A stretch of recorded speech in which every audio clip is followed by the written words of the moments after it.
కేరళ మాజీ ముఖ్యమంత్రి CPM party polit bureau సభ్యులు వినరై విజయన్ ఇంటిపై ఈడీ చేపట్టిన దాడులను సిపిఎం పార్టీ జిల్లా కార్యదర్శి వర్గ సభ్యులు బోరుగో కృష్ణారెడ్డి ఖండిస్తూ చౌటుప్పల్ సిపిఎం పార్టీ మండలం మరియు మున్సిపల్ కమిటీ ఆధ్వర్యంలో చౌటుప్పల్ హైవే రోడ్డుపై నిరసన కార్యక్రమం నిర్వహించారు.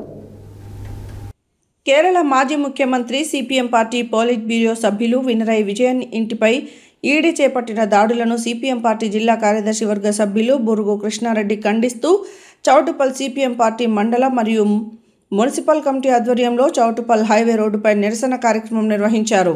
ఈ సందర్భంగా మాట్లాడుతూ 10 సంవత్సరాలు ముఖ్యమంత్రిగా చేసి సొంత ఇల్లు లేదు, పదవికి రాజీనామా చేసి కిరాయి ఇంట్లో ఉన్నటువంటి మాజీ ముఖ్యమంత్రి వినరై విజయన్ ఇంటిపై ఈడీ దాడులు చేయడం విడ్డూరమని అన్నారు. కేంద్ర ప్రభుత్వాన్ని ప్రశ్నించే గొంతుకలపై నేరుగా దాడులు జరుగుతుండడం పట్ల ఆందోళన వ్యక్తం చేశారు. ప్రతిపక్షాలను ప్రశ్నించే మీడియాను సహించలేని స్థితిలో బీజేపీ ప్రభుత్వం ఉందని విమర్శించారు.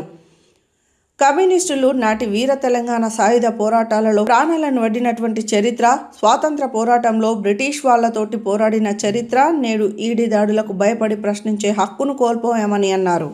ప్రశ్నించే వ్యక్తులే టార్గెట్గా దాడులు చేస్తూ కేంద్ర ప్రభుత్వ సంస్థలను మోడీ సర్కారు దుర్వినియోగం చేయడాన్ని తప్పుపట్టారు.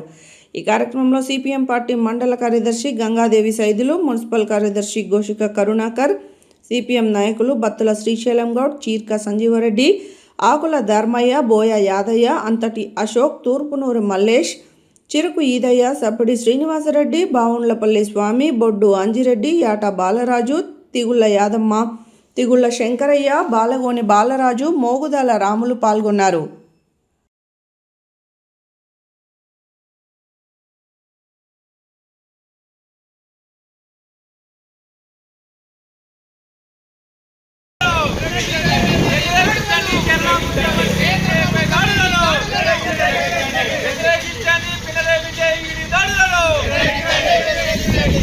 ముఖ్యమంత్రి మాజీ ముఖ్యమంత్రి వినరై విజయన్ మీద బీజేపీ వైఖరి, కేరళ మాజీ ముఖ్యమంత్రి వినరై విజయన్ మీద ఈడీ దాడులను వ్యతిరేకించండి. వినరై విజయన్ మీద ఈడీ దాడులను జిందాబాద్ జిందాబాద్ జిందాబాద్ జిందాబాద్ జిందాబాద్.